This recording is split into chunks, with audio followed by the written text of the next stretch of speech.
ئینەرانی کوردستان نیوز لە پێکن سلااوان لێنێ بیلاڕۆفم پانۆرامای ئەم شەوتان پێشکەشەکە دوای کێشمەکێش بوو بارودۆخێکی ئاڵۆز و جیاواز لە عێراق و لە ڕۆژهەڵاتی ناوەڕاست سەرنجام حکوومەتی نوێی عێراق پێکات دوایەوەی لە 27 نیسان عەلی زەیدی ڕاست پێردا بۆ پێگەێنانی کابینەی نوێی حکوومەتی عێراق ئەمڕۆ لە نێو ئەنجومەنی نوێنەرانی عێراق بەشێک لە کاندیدی وەزارەتەکانی بە دیارکایی 14 وەزارەت وەزیرەکانیان متمانەیان وەرگر وەروە کارنامەی حکوومەتەکەشی قبول کرا. تێپەڕاندن و پێگەێنانی حکوومەتی نوێی عێراق هەروە ئاسان نەبوو لە نێو ئەنجومەنی نوێنەرانی عێراق کێشم و گرفت و بەریەکەوتن لە نێوان پەرلەمانتاران دروست بوو دوای ئەوەی کە کێشە لەسەر وەزیری ناوخۆی عێراق دروست بوو بۆ پاشان چوار وەزیری دیکە کە کاندید بوون لەلایەن عەلی زەیدی و خۆی سیڤیەکانیان دیاری کرابوو ناوەکانیان دیاری کرابوو نەیان توانی دەنگی پێویست بێنن ببن بە وەزیر. 14 وەزارەت لە کۆی 22 وەزارەت. ئایا ئەبێتە حکوومەتێکی سەرکەوتوو؟ هەروەها پشووەکانی جەژن و قوربان دواتر پشووی پەرلەمان و ماوەیەکی دوور و درێژ لە بەردەمایە بۆ ئەوەی وەزارەتەکانی دیکە بتوانن متمانە بەدەستبێنن بەو بارودۆخە ئاڵۆز و سەختەی کە لە ڕۆژهەڵاتی ناوەڕاستی و عێراقیش بێگومان لە چەقی ململانەکانی ئەمریکا و ئیسرائیل و ئێراندا. ئایا حکوومەتێک بەبێ وەزارەتی بەرگری، وەزارەتی ناوخۆ و بەشێکی دیکە لە وەزارەتە گرنگەکان ئەتوانێت ئەدایەکی پاش پێشکەش کات کە ڕەوشی سیاسی و ئەمنی و ئابووری عێراق بەرەو پێش ببات یاخود هەر هیچ نەبێ وەکو خۆی بهێڵێتەوە. بێگومان دۆخێکی سەختی ئابووری و دارایی ڕوبەڕووی عێراق بۆتەوە کە ڕێگە لە هەناردەی نەوتی عێراق گیراوە و هەروها لە لایەکی دیکەشەوە بۆ ئەوەی فشارەکانی سەر ئێران زیاتر تون بن ئەمریکا فشارە نەختینەیەکانی بە تایبەت پێدانی دۆلار بە عێراق زیاتر کردووە. ئەمانە تا چەند ئەتوانن لە بەردەم حکوومەتەکەی عەلی زەیدی وەکو کۆسپێکی گەورە کە ئەبینرێت سەرکەوتوو بێ و بتوانێت بارودۆخی عێراقیەکان وەروە عێراق لەو ئاڵۆزی کە هەیە بپارێزێ. ئەم شەو لە پانۆراما لەگەڵ بەڕێز دکتۆر تەها حەمەد ئەمین ئەندامی خولی پێشووتی پەرلەمانی عێراق وەروە مامۆستای زانکۆ شۆڤەی ئەم بابەتەکەین کاک تۆ بەخێر بێ. زۆر سپاس دەکەم دکتۆر جان. ئەمڕۆ پێگەێنانی حکوومەتی عێراق و لە ئەنجومەنی نوێنەران ئەو بابەتەی بینرا میدیا گواستیەوە زانیاریەکان ئەوەی کە تا هێستا هەیە دۆخێکی باش بوو بۆ عێراقی ئێستا یاخود دەکرێ بڵین ئەمە سەختیەکە و گرفتێکی ترە ڕوبەڕووی عێراق بێتەوە. زۆر سپاس دەکەم دکتۆر جان. هەڵبەت مەبدەئێک هەیە لە عێراق کە لە دوای با بڵێن مەجلیسی حکوومەت دروست بوو کە جەنابی مام جەلال اقتراحێکی مەبدەئی تەوافقی نیشتیمانی بوو. ئەم تەوافق نیشتیمانی ئەوەیە کە هەموو پێکهاتەکان بەوانەی کە بڵێن کورسیشان کەمە بۆوانەی کە زۆریشە بەشدار من لە پرۆسی سیاسی و لە حکوومەتی با بڵێن حکوومەتە یەک لە دوایەکانی عێراق دروستە بێت تەمان دوای هەڵبژارنەکان. ئەم مەبدەئی تەوافقە هەڵبەت وای کردووە کە زۆربەی کوتلە سیاسەکان بەوانەی کە کەمیشن و بەوانەی کە زۆریشن بەشدار بن. وەکو هەرکە ئەشی بینی لە وەزارەتەکانە زۆربەی کوتلەکان بەشدار بوون بەوەی نەوەی نوێژ ئەمساڵ کە وەزارەتێکی وەزیری بیئەی وەرگرتووە بڵێن ژینگەی وەرگرتووە. ئەمە بۆ خۆی دەلالەوە کە پرۆسی سیاسی لە عێراقا بەردەوامە و عێراق ئەبێت بە هەر وەسیلەیەک بێتە سەرپی خۆی و حکوومەتێکی کارا دروست کات و زۆربەی تەشکیلەکانی تیا مەوجود بێت تەبعاً بەپی بارودۆخی سیاسی سەردەم مەبەستم. بەڵامەوەی ئەمڕۆ تاستێک لە ئەنجومەنی نوێنەرانی عێراق بینرا کێشە و گرفت هەبوو لە دانانی وەزیرەکان. هەر سەرەتا حکوومەت خۆی نەیتوانی بوو کۆی وەزیرەکانی بێنێتە پەرلەمان و دواتریش لەو 19 کەسە 14 کەسیان متمانەیان وەرگرتەوە. ئەمە نابێتە ئاڵنگارێکی تر بۆ ئەم دۆخی عێراقی ئێستا هەیەتی؟ بتەوێت نەتەوێت عێراق ڕاستە حکوومەتێکی با بڵێن یا بڵێن دەوڵەتێکی سربەخۆیە و بە بەردەوامی لە ئەعلام و لە کارای بڵێن دەوڵەتداریەوە دەرکەوتووە کە سربەخۆی پاراستەوە. بەڵام لەگەڵ ئەوەشە ئەبێت لە بیرمان نەچێت کە عێراق لە ژێر هەژمونی بە دەرەجەی یەکەم ئەمریکایە و بە دەرەجەی دووەم هەندێک جار بە دەرەجەی یەکەمیش لە ژێر هەژمونی ئێراندایە. ئەمریکا ئێستا لە مەنتیقەکەیە زۆر بە قووەت کاکتۆر خۆتەزانی جەنابەت و کە بە قووەت لە مەنتیقەکەیە و خۆشتەزانی ئەم مشکلەی کە لەگەڵ ئێرانە هەیە و ئەم نازم 40-50 ڕۆژەی کە شەڕ بووە ئەمانە هەمووی کاریگەری ئەرێنی و نەرێنی لەسەر عێراقا هەبووە بە هەموو وەسیلەکانەوە تەواان لە ڕووی سیاسیەوە هەڵبەت ئەمریکا دایمەن هەوڵی یاوە ئێستاش بە تایبەتی ئێستا کە ئەو پەلوپۆیی کە ئێران هەیەی جاچ لە جنوبی لوبناان بێت جاچ لە یەمەن بێت جاچ لە عێراق بێ ئەو گروپە چەکدارانەی کە هیان سەر بە ئێران ئەوانەوە وردە دوور خاتەوە لە پرۆسی سیاسی و هەتا ڕەنگەم لە مەرحەلەی ئێستا ئەوێت دووریان خاتە لە مەرحەلەی داهاتووتر لەوانەیە هەرنیان هێڵێ جەلەبەرەوە ئەوەی کە جەنابەت ئیشارەت پێ ئەوەیە کە مەجموعێک لە وەزارەتەکان هێشتا ماونەتەوە پڕ نەکراونەتەوە هەڵبەت حساباتی بۆ کرابوو بە حکمیەوەی لە علامە دەرکەوت کە بڵێن قایدی بڵێن ئەمەی قودسی ئێرانی فەیلقی قودسی ئێرانی کە یەک دوو جار قانی کە هاتبوو بۆ عێراقوانە تەسەوڕەکەم لەوانەیە هەر ئەوە بێت کە بڵێن ئەو گروپانش بەشدار بن لە پرۆسی سیاسەکە بەڵام هەڵبەت زەختی ئەمریکا بە قووەترە و دیارە دەرکەوتووە کەوەی کە حکوومەتی عێراقی نیاز بوو کە هەموو ئەو فەسائیلانەش بڵێن بەشدار بێت بەڵام تا ئەوەی ئەمڕۆ دەرکەوت کە ئەمانە جارێ ئاوت کراونجا نازانم ئایا دوای جەژن سەر لە نوێ یەنەوە ناو ساحەکەیان نایەنەوە ئەویان ڕەنگە جارێ کەس نازانێت یەمە سەر پێگەێنانی حکوومەت بەڵام باسی شارەکانی ئێران کرد لەسەر دۆخی سیاسی عێراق بەڵێ ئایا بەلای ئێران و گروپە چەکدارەکان مهمن کە بەشداری لە حکوومەتکەنیان استقرارێتی عێراق لە ئێستا کامیانە کاتە سەریکە هەرچی دەوڵەتەکانە بەوەی کە ئەڵێ برام و ئامۆزامیت و نازانم هەر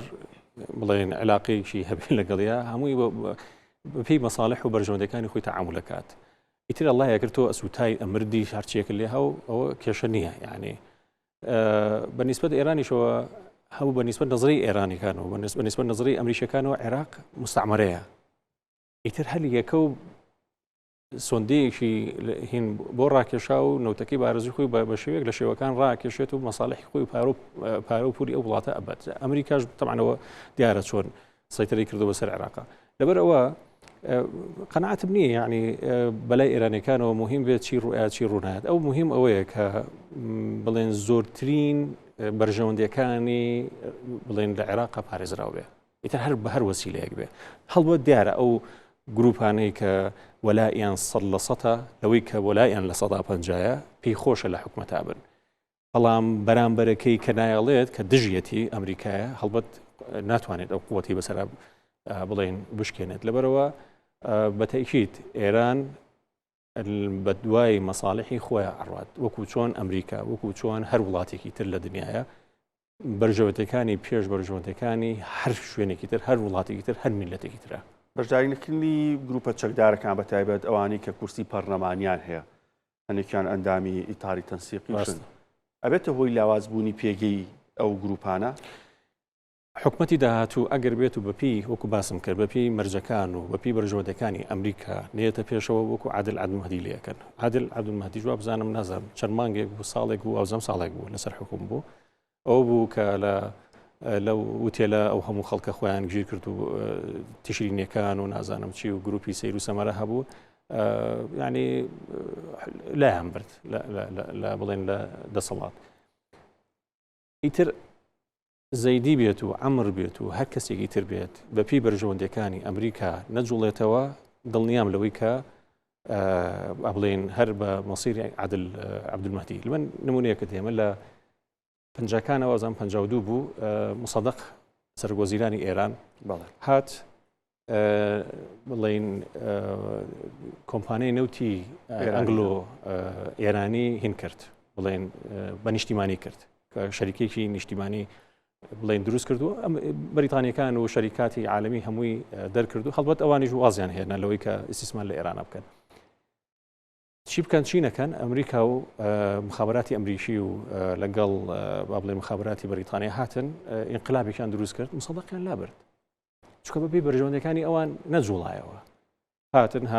دەسەڵاتی شایان دروست کردەوە دیسان و شەریکاتی ئەنگلۆ ئێرانیان دروست کردەوە هاتنەوە ئیسیسماراتی نەوتیان لە ئێرانە سەر لەنەوەی دەست پێ کردەوە لەبەرەوە بەنسبەت یعنی دەسەڵاتی مهمن ئەو دەسەڵاتی کە بڵێن تەواجودی هەیە و تۆ لەژێر هەیمەنەی ئەوەی هەڵبەت ئەو بەپی بەرژەوەندەکانی خۆی ئەجوڵێتەوە لەگەڵتە ئەگەر بەرژەوەندەکانی پارێزی کێشەی چییە با عەمر نەبێ با زەید بێ جار بە جەهەنەم بە کەسێکی تر بێ کەی موشکیلەیە وەنیا لەبەرەوە ئەوان بەو معادلەیە هیشەکان جا چێ ئێران بێ جاچێ ئەمریکا بێت چاچێ رووسیا بێ هەر ینی قوتێکی عالمی بێکە لە منطق خابێ و یا سینیش مثلەن. دکتۆر من چەند دقەی ڕوخسەتی لێ وەرەگرم.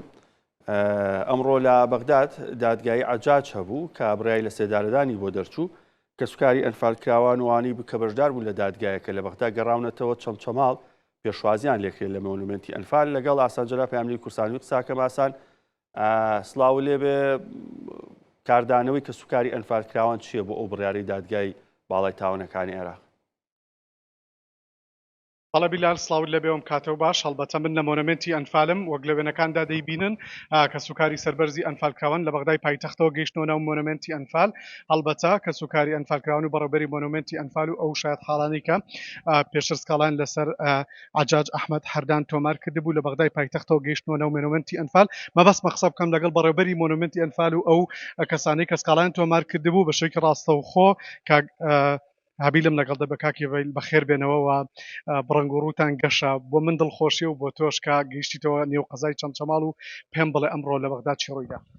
دیارە ئەمڕۆ یەکێکە لە ڕۆژە مێژوویەکان بە نسبەت گەلی کورد بۆ بەتایبەت بۆ کە سوکاری ئەنفال کراوان و بۆ کەیسی ئەنفال کە ئەمڕۆ گەورە تاوانبار عەجاج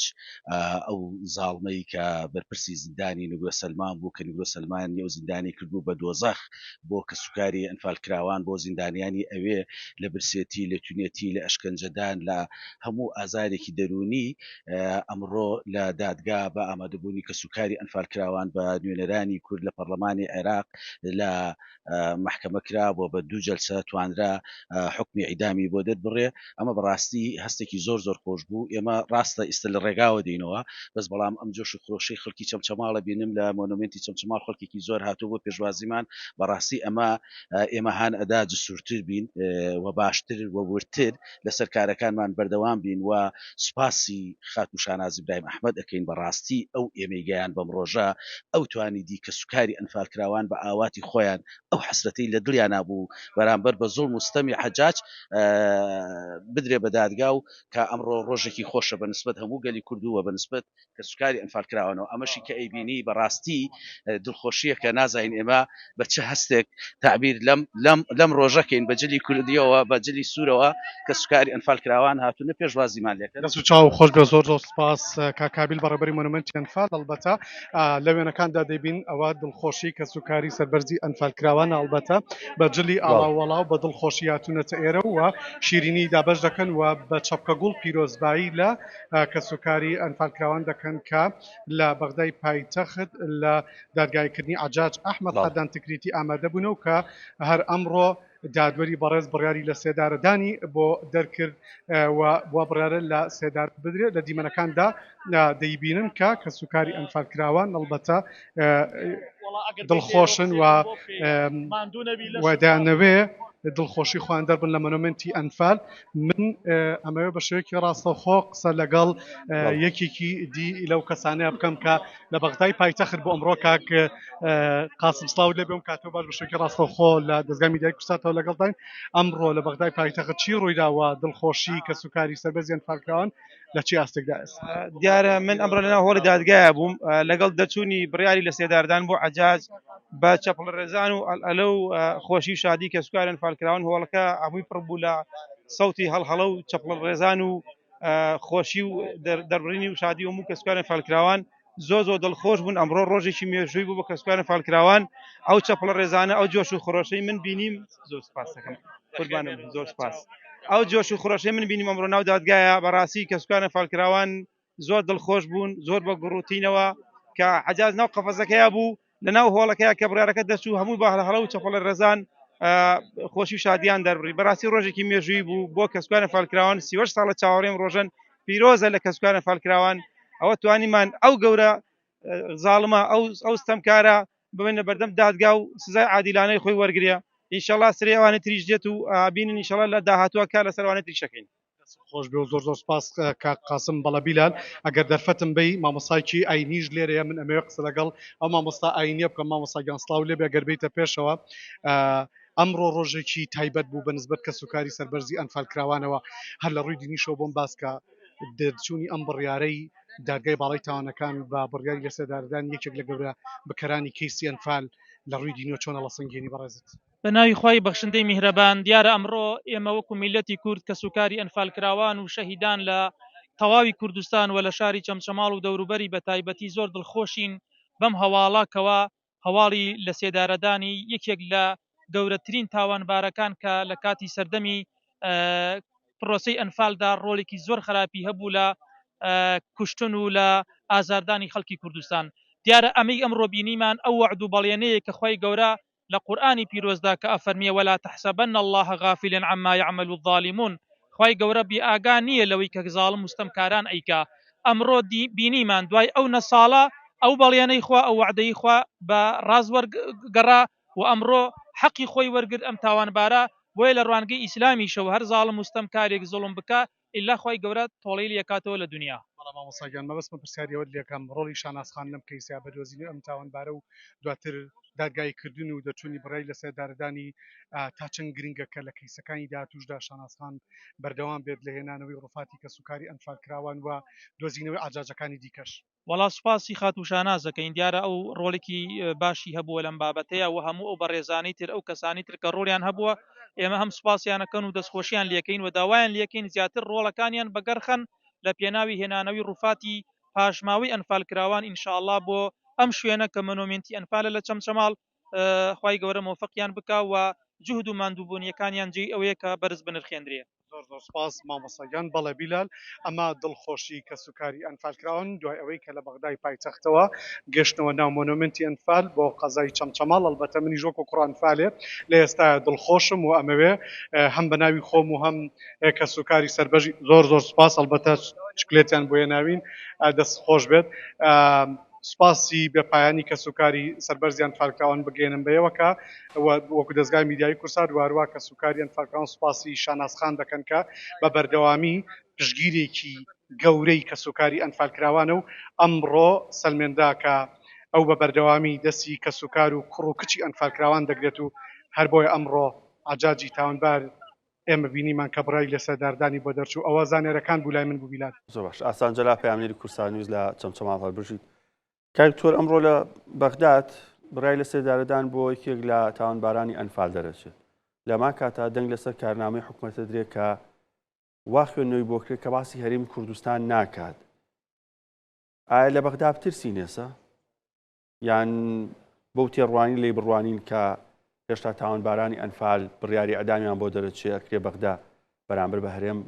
ئەو دوژمنایەتی نەبێت کە خەڵک باسیەکە یاکوت هەندێک لە چاودێران باسیەکەن. کاکتۆر باسی بکەن یا باسی نەکەن هەرچیەک بڵێن یا نەیڵێن من لە ناو دەستورە و لە ناو قانونی عێراقیە تەوسیقم کردووە پیان خۆش بێ و پیان ناخۆش بێ هەرچیەک بێ زمانی کوردی زمان لە بەشانی زمانی عەربی نووسراوەتەوە کە زمانی دووەمی ڕسمین عێراقا.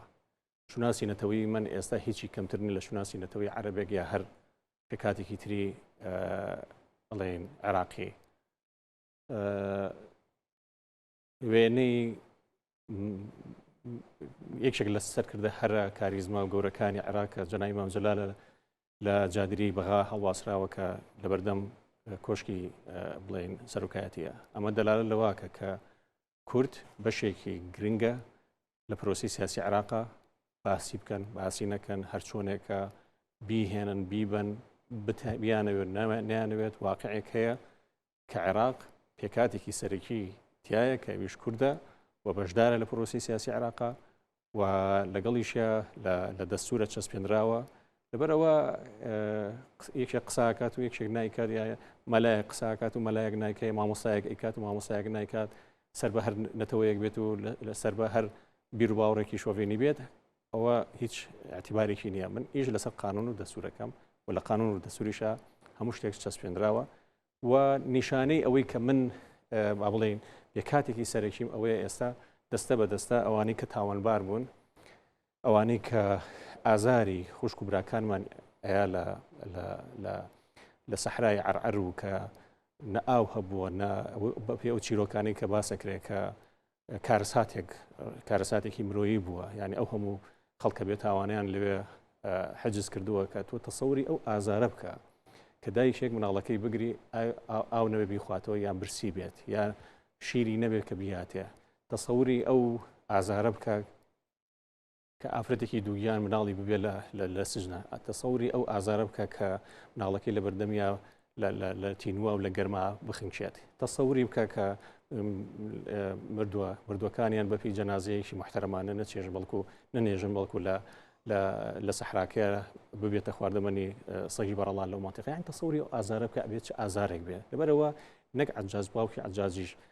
ئەبوایە 10 جاری تر 100 جاری تر ئەگەر ئەعدام بکرێ هێشتا نقطەیەکی ئازارێکی ئەنفالکراوێک ناگەێنە کە چه هەستێکی هەبوو لەو سەردەمەیە و تا ئێستاش ڕەنگە زۆربەی زۆریان بە نازانن زۆربەی کەسوکاریان بە چی گەیشتووە و مەسیریشان لەسەر چییە. دکتۆر ئەو کارنامەی کە عەلی زەیدی هەیبوو بۆ پێی کە جەنابتان ئەندامی خولی ئەنجومەنی نوێنەران بوون بێگومان ئێوە شەردەنگتان ناوە لەسەر کارنامەی حکوومەت و پرۆسی پێکەنانی حکوومەتیش لە خولی ئێوەیە بە هەمان شێوە تێپەڕیەوە بەڵام ئەگە ورتسی کارنامەکە بکەین بازنەکردنی کێشەکانی هەرێم و بەغداد ئەبێتە گرفتی گەورە بۆ ئایندەی هەرێمی کوردستان کێمە بترسین لەو کێشانی هەمانە کێشەی سنوور مادەی 140 کێشەی ئەمنی کێشەی دارایی و بابەتی موچە و دواتریش یەکێتی نیشتمانی کوردستان بە فەخرەوە جەنابی سەرۆک باڤڵ توانیوێتی سیاسەتێکی حەکیمانە لەگەڵ جەنابی کاقوبا دەتوانیویانە ڕبتێکی حەکیمانە و زیرەکانە لەگەڵ هەموو هێز و لایەنە جیاوازەکانی عێراقا ببەستن و سیاسەتی یەکێتیش من هەر لە سەردی من و پێشبنیشە وا بووە کە ئێمە ئەبێت بڵێن خەتی وەسڵمان تەنیا عێراق بێت بە حکمەوەی ئێمە بەشێکی لە عێراق و بە حکمی ئەوەی کە ئێمە بڵێن بەپێی دەستور بەپێی قانونی عێراقی بەپێی هەموو ئەو عورفانی کە هەیە بەشدار بووینەوە دامەزرێنەری با بڵێن پرۆسی سیاسی لە عێراق بووینە هەر لە کۆنگری لەندەنەوە بگرە هەتاکو ئەگاتەوە ناو هەرێمی کوردستان لەبەرەوە ئەمە بۆ خۆی شتێک کە قەزەیەکی دانەبراوە بە نیسبەت ئەوەی کە هەرێمی کوردستان ئەبێت لە کارنامەکە چۆن تەواجودی هەبێ هەڵبەت ڕێکەوتن هەیە لە نێوان هەرێمی کوردستان و لە نێوان بەغایە ئەوە پێی ئەوەی کە ئەبێت داهاتی هەرێمی کوردستان ماگانە بڕێک بنێرێ بۆ بەغا بۆی کە موچەکەت بۆ تەمین کرێ جارێ هیچ شتێک ڕووی ناوە با بزانین ئەڵێ کات سەنگی مەحەکە با بزانین لە دوایەوەی کە وردە حکوومەتی عێراقی دەست بەکارە بێ و کاتە تەعاملکردیان لەگەڵ ئەم بابەتەی هەرێمی کوردستانە چۆنە بێ بەڵام لەگەڵ ئەوەش ئەبێ کاک دکتۆر ئەبێ ئەوەشمان لەبیر نەچێ مادام ئێمە قراری ئەوەمان کردووە کە ئەبێ ڕێبکەوین لەگەڵ حکوومەتی عێراقیە بەڕاستی بێ ڕێبکەوین ئەم فترێ داهات کەم بووە و کۆمەڵی عوزری سەیر و سەمەرە و ئەمان ناخوا تۆ چەندێک عوزر بی بە بەرامبەرەکەت ئەو هەموو مانگێک ملیارێکت بۆ نێرێ بێ ئەوەی تۆ هیچ بنێری یعنی نەزم 50 ملیۆن دلارێک ئەنێری یا 100 ملیۆن دلارێک ئەنێری لە پای ئەو داهاتی کە حکوومەتی عێراقی بۆتە نێرێ بزانێت چەندێکە زۆرە یعنی ئەمە بەسم لە حکوومەتی عێراقیە نمونەیەکە بۆیە هەنمەوە یعنی لە 60ەکانە بوو حکوومەتی ئەندەنوزیا سنغافورەی لە حدودی خۆی دەرکرد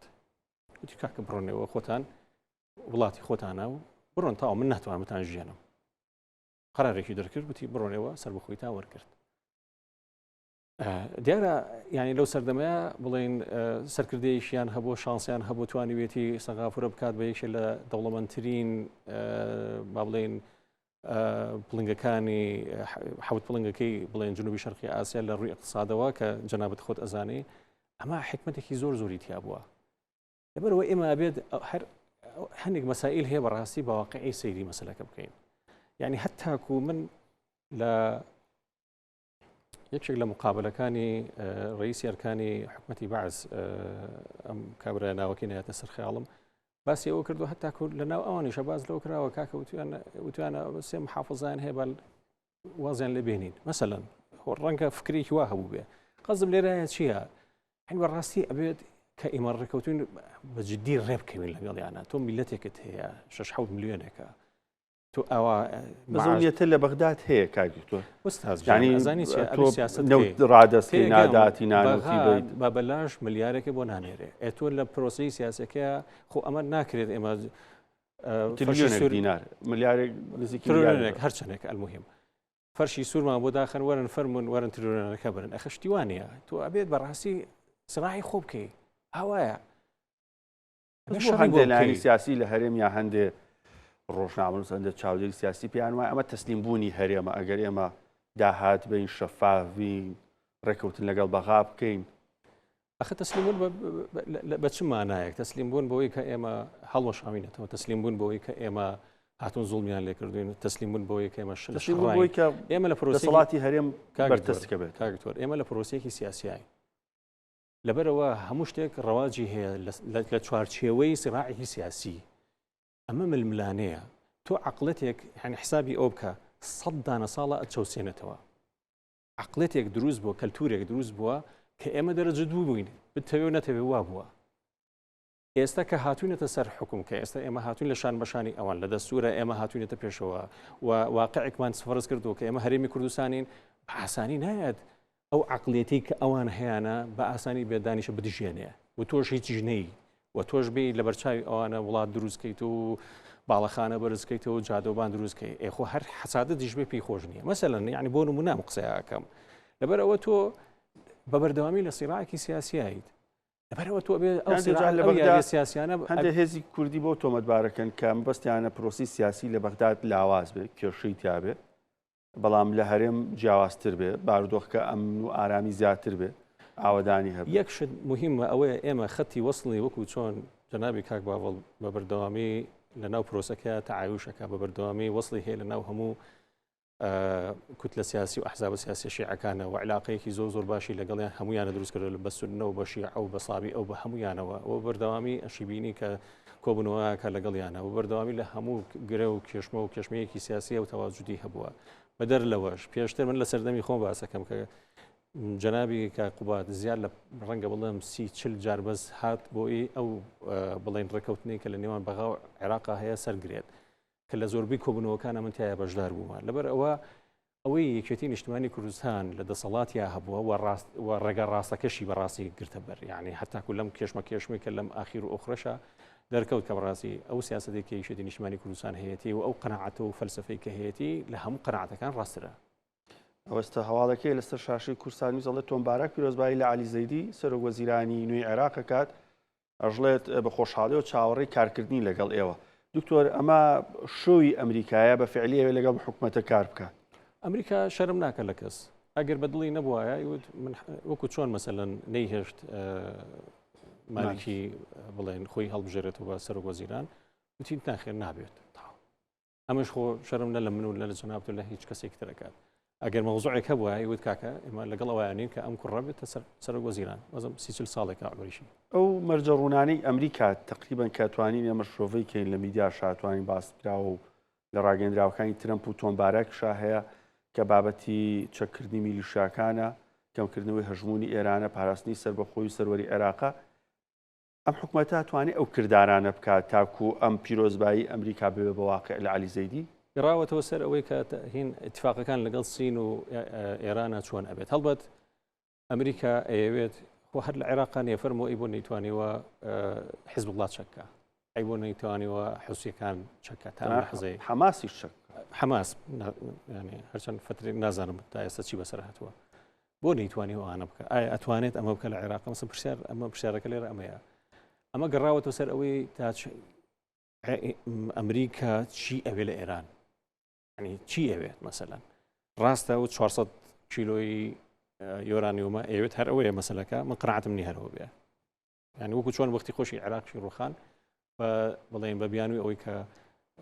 چەکی کۆمەڵکوژی هەیە دڵنیام ئەوەش یەکشێکە لەو ینی بیان و نای کە ئەوێت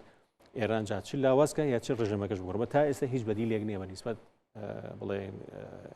بڵێن ئێرانەوە تا ئێستا هیچ بەدیلێکی واقعی نییە کە ئەمریکا مشتی مەسەلەن پشتی پێویستە بڵێ وەڵاهی ئەم بەدیلە هەیە ئەمە هێنین بە حکمەوەی کە جەنا هۆکار خود جەنابەت ڕەنگە متابعەت کرد بێ ینی مؤسساتەکانی ئێران بە دینی و بە سیاسی و بە ئیداریەکانیەوە مؤسساتن ئیشەکەن هەمووی ئیدارین قیاداتیان زۆر دروست کردووە یعنی یەکێک لەو هینانی کە باسەکرێت جامعی زانکۆی دیفاعی زانکۆی بەرگری ئێرانی شتێک لە بابەت هەیە ینی هەتاکو وەرگرتن لەو شوێنانە ینی مەبەستمەوەی ئەو شوێنەیە کە بەڕاستی سەرکردەی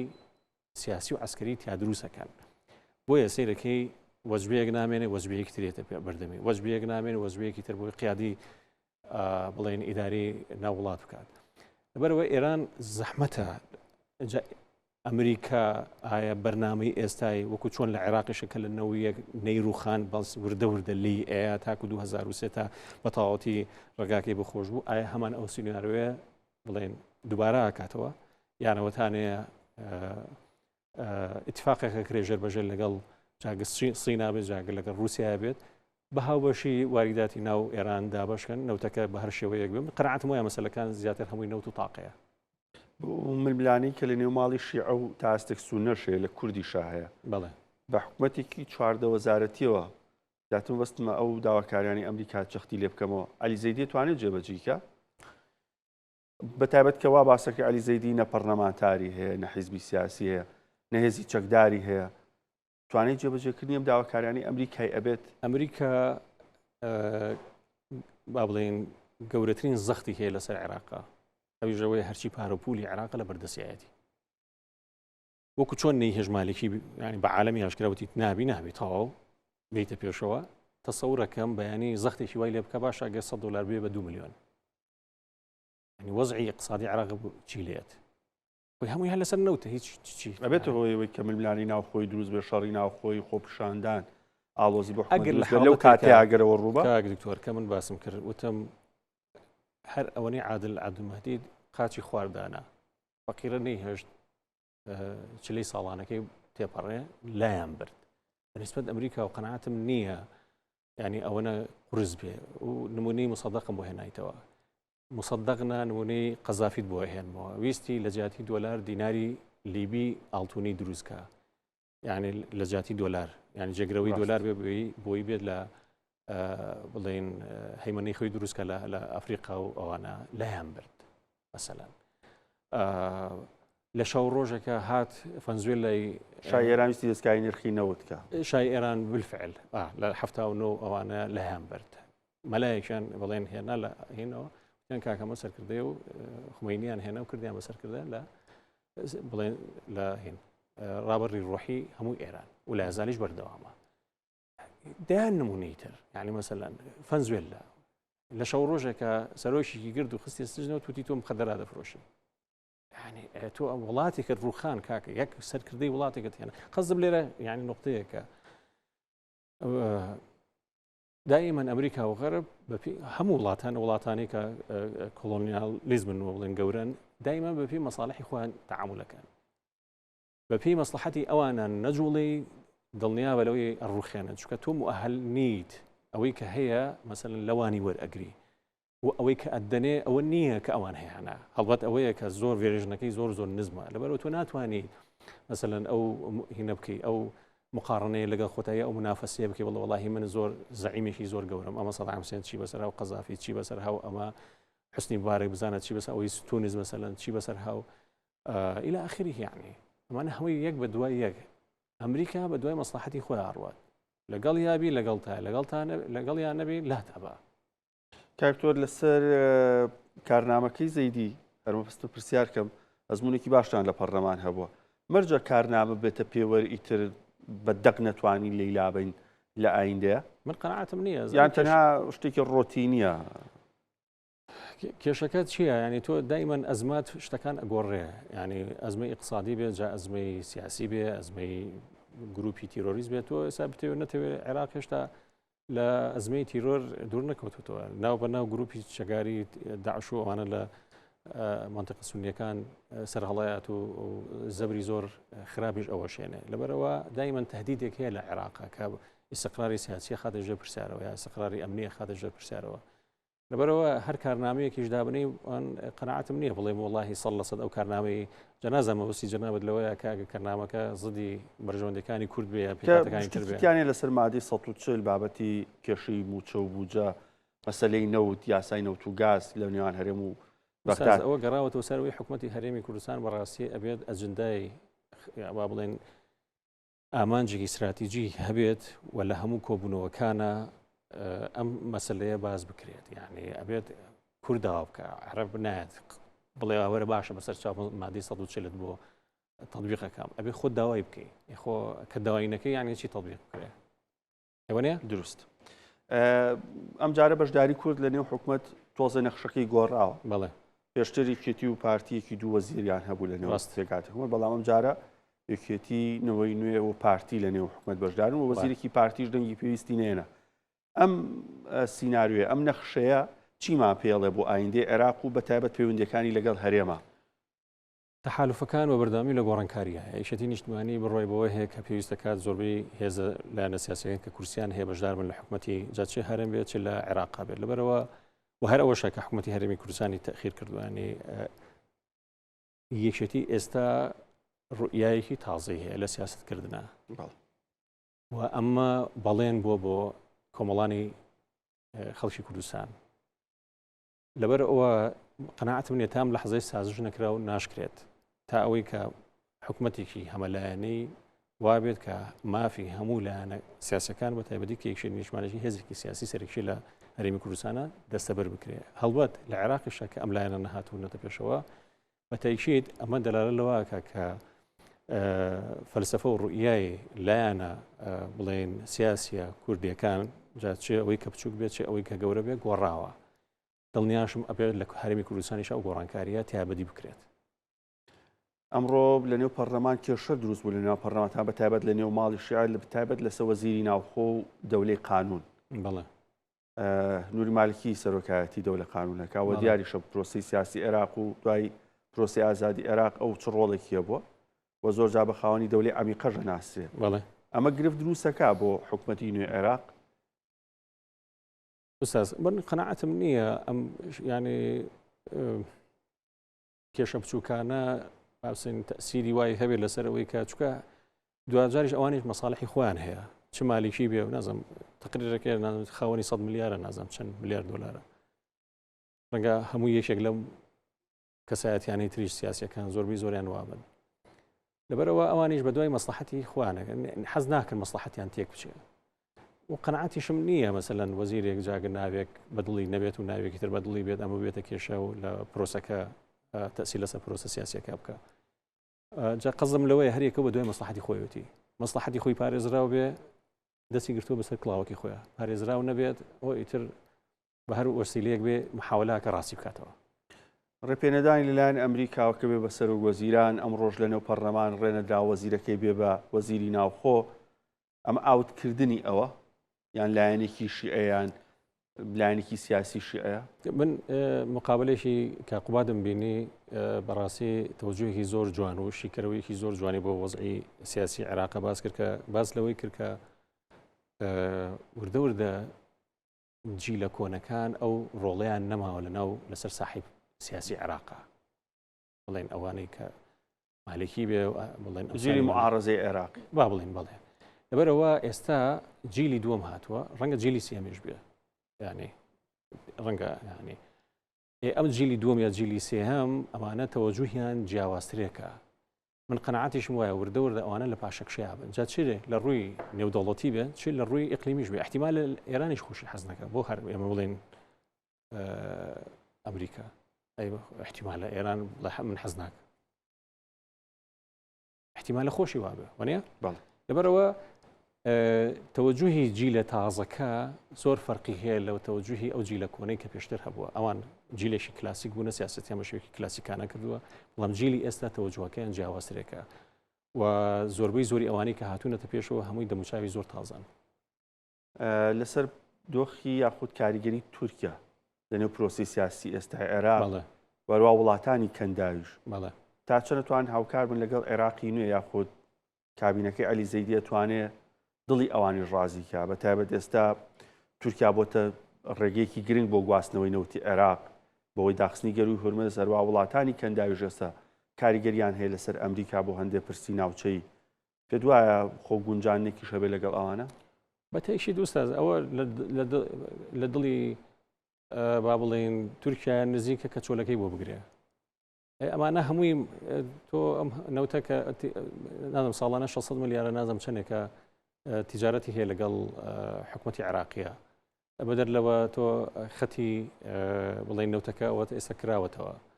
يعني ئەمانە هەمووی دووبارە بەرژەوەندیە جا چ لەوەی کە لە تورکیا بێت و جەنابەت فەرمووت چ لەوەی کە دەوڵەتانی با بڵێن کەنداوە بێت بە تایبەتی ئێستا ڕەنگە مووقعی عێراق مووقعێکی زۆر استراتیژی و گرنگ بێت بە تایبەتی بەوەی کە ئێستا ئێران ینی ئەو کێشمێکی لە لەگەڵ ئەمریکا لەگەڵ ئێرانە هەیەی و ئەو ساڕوخ و ئەو هەموو درۆن و شەڕ و شۆڕی کە لەم فەتی ڕابردوو کە زەرر و زیانێکی زۆری بە وڵاتانی کەنداوگان ڕەنگە مووقعی عێراق مووقعێکی ئێستا ئەهەمیەتەکەی زۆر زیاتر بێت لە بووی پێشووتر دوور نییە لەوانەیە وای لێبێت کە بێتە وەسیتێکی گرنگ هەم بۆ نیسبەت سیاسی و هەم بۆ نیسبەت تیجاریەوە و هەموو لایەنەکانی تریش وەکو تێڕوانینی خۆت مەبەستنەوە لەسەر هەڵسەنگانی کابینەکەی عەلیزەی دێگە بۆ 4 ساڵی ئایندەش بێ پێ دوایە دۆخی عێراق بەچی ئەگات لە ڕووی ئەمنی و سیاسی و ئابوووریەوە وەکو هەڵسەنگانێکی خۆت بخوای ئەوساز زین چیە ڕێژەی ئێمە لایەنێکی تر باسکەین یعنی گەندەڵی لە عێراقا سنووری نییە زۆرە ئەم لایەنانەی کە ئەیان بینی ئێستا لە ناو ساحی سیاسی عێراقیان کەمیان هەیە خاوەنی 100 ملیار دلار نەبێ یعنی تۆ بێ حسابی ئەو بکەی ئێستا یعنی پرسیارەکە لەوایە ئایا ئەتوانێت ئەو بەڵانسە ڕابگرێت کە وردە دەسەڵاتی فەساد گەندەڵی لە ناو دەوائری حکومی و لە ناو داهاتی عێراق نەهێڵێ مەسەلەن کە پێشتر نەتواندراوە ئایا ئێستا توانرێت زۆربەی سیاسەکان بوونەتە خاوەنی ملیار لێر مەڵتی ملیار لێرن یعنی ئەمانە بەچی ئەم هەموو پارەیان دەستکەوتووە ئەو لە بەرچاوی تەمان ئەمریکا و لە بەرچاوی ئێران و لە بەرچاوی وانە خۆت جەنابەت اقتصادی دەزانیت ینی هەر جارەوە بینیت لە بانقی مرکزی عێراقی کۆمەڵێک شەرت و شروودانێت تۆ بۆ تێ ئەوە سەرف بکەیت و بۆ تۆی ئەوە ڕاکێشیت هەڵبەت ئەمانە هەمووی لە چیەوە هاتووە هەمووی لەوە هاتووە کە ئەو هەموو پارەیە چەندێک سپی کراوەتەوە و چەندێک بە ناقانونیش هەیە کراوە داخڵی ناو بانقەکان کراوە لەبەرەوە ئەمە هەمووی تەحەدیاتە تۆ تەحەدیاتی فەسادت هەیە تەحەدیاتی ئەمنیت هەیە و تەحەدیاتی ئەوەشت هەیە کە تۆ ئێستا لە منتیقەکەیە بەڕاستی گەورەترین مشکیلە هەیە کە تەئسیری لەسەر هەموو عالەم داناوە جەناب تزانی تەئسیر هەتاکو لەسەر زراعی عالەمی داناوە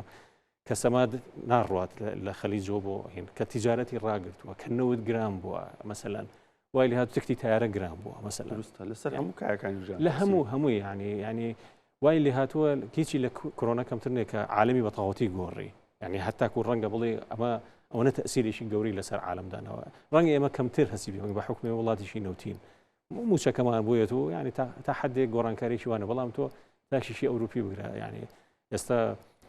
لە وڵاتانی ئەوروپا بە 2 یۆرۆنی و مەسەن لیترێک ئەکڕێت 2 یۆرۆ فوق 2 یۆرۆنی و نازەمەگە جەنابەت معلوماتت هەبێ ئەمانە تۆ حسابی ئەوە کە خواردن گرام بۆ حسابی ئەوە کە